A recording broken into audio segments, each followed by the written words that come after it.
Steve here from KME. This video is going to be a bit different than the other ones. We've nearly hit 1,000 subscribers, which is just awesome. But the other thing that happened is a lot of people watching and getting stories and information of other people building rally cars. And I'd like to introduce this one. This is from a guy in America. We're actually in Australia here, but this guy, Keenan Phillips, he's in America building himself an E36 BMW Rally car. And Keenan has been kind enough to send me some video. We'll look at his car, which we're going to put on now. And so yeah, have a look and enjoy, and I'll talk to you at the end of it. Hey everybody, my name's Keenan Phillips. I have been following along with Steve's builds for I think almost a couple years now. I caught it maybe when he had 5 or so build videos up, and I've always been really excited and happy to see the new videos that come out and give Steve a like and a comment just to help him keep going. I know what a big difference that can make, and what an awesome difference and inspiration Steve has been to me for my E36 Rally build.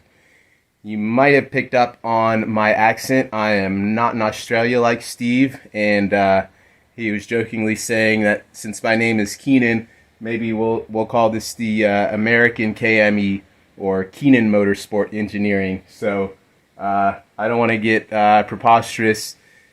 This is my first race car build, and Steve is clearly an expert and really knows what he's doing. So I've taken a lot of tips from him and a few other builders that do E36 rally cars specifically, and that has been really helpful in getting me to a pretty nice build, I think, for my first one. I've gotten about 1,000 miles or so on this build already, and just mostly street driving. Spent a little bit of time on the track with the SCCA and had a blast, and have pretty much starting in 3 weeks on July 24th, I have an event every weekend for about 4 weeks. I've got a tarmac rally, track day, a rally cross, and then another track day, and one Friday night track night before one of those track day weekends, actually, track weekends. Anyways, Steve asked me to do a little blurb, show you my build, so let's get into it. This is a 1997 BMW 328i, so it's the sedan. I've not done much to the engine except the oil pump nut and welding in the oil pan baffle. Car came with this AFE intake, which I really love the sound of.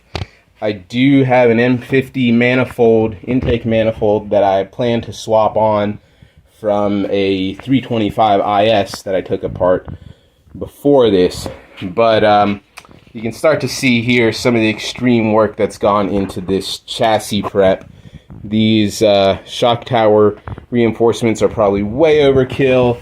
They tie into the roll cage that's got 2 tubes coming out and down that double as foot protection, and really hacked up this wiring harness and removed a lot. I'm still in the kind of proof of concept stage, so that's why I don't have all these wires. And you can see I'm pretty proud of this. This actually is a little bulkhead connector that was on the passenger rear door for all the electronics that were in there, and I repurposed it and used it in this zone, so I can take out that screw and this one, and that's my whole front end body electronics. It's the headlights, fog lights, horn, auxiliary fan for the radiator. So if I'm ever going to pull off this front clip, I can actually disconnect that right there, and I should be able to remove the whole front clip without disconnecting this harness anywhere else. And then the other connector I've got here, this is actually the stock engine harness connector. It's usually mounted right here to the fuse box, which obviously you can see is missing for multiple reasons. One is that I wanted the roll cage to come here through here. 2 is I've got this Tilton pedal box reservoir right here. Everything is straight wired. There's only two relays in this car. But anyways, this connector, it was right here on the side of the fuse box, or actually I think it came down on the top. And I looked at it and I realized that actually this lower end, this little circular part will unscrew, and that holds it into the little bracket that comes off the fuse box right here. And I figured it would make a pretty good bulkhead connector. So this hole that it's coming through actually used to be where the brake master cylinder mounted up and came through. So let's move on. See, I'm set up for rally. I've just gotten my co-driver's seat. The co-drivers sit over there in this country. I sit here, and I mash the gas pedal. It's not a gas pedal, it's a fuel pedal. I've been corrected. Just joking. Got my master kill switch. Got to do a little bit more work on this, and just recently got myself a powder coating set up so that I'm going to powder coat these wheels. These will be my tarmac wheels. I'm going to powder coat those a kind of deep gold bronze, which is kind of the theme I've got going on here. Black with bronze gold and yellow, more of just a straight yellow on the interior. Let's see if you can see. Yep, get a little peek of the custom seat mounts I did, and those got painted what we call cat yellow. Caterpillar, the heavy equipment company. I really like their yellow. So I've got my Tilton pedal box down here. I went with the underfoot master cylinders. That gave me a little more room at the firewall so that I didn't have to, I was concerned about having to push the driver's seat too far back and then having to reach for the shifter and then maybe having to do a lean back shifter or something. But using this setup made it really nice and easy to install. This false floor is also going to get removed and cleaned up and powder coated. I think I'm going to go black on that just to keep it tidy. Steering column is all custom. This is a collapsing double D 3/4 inch shaft into 1 inch double D tube. So there's about 8 or so inches of collapsible room in there. And then I've got some nice, let's see, you can't see them there. I got some nice U-joints from Flaming River. So there's one of them, and then the other one, probably won't be able to see, is down there, right where it goes into the steering rack. So this is the big thing in here to me. I just love how clean and tidy and right up front this setup is. I use the plexiglass just because I had it around, just as a round one. It was easy to cut and work with, see if I wanted to do anything differently. But I kind of like it how it you can still see the wiring behind it and that it's all pretty tidy. Got a dual fuel pump set up, so there's actually a fuel pump that's been added in on this, what is in the United States a driver's side.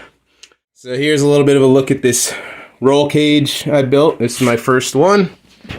Very happy with how it turned out. In a few days here, I'm going to get it log booked with NASA Rally Sport. There happens to be an inspector really close by.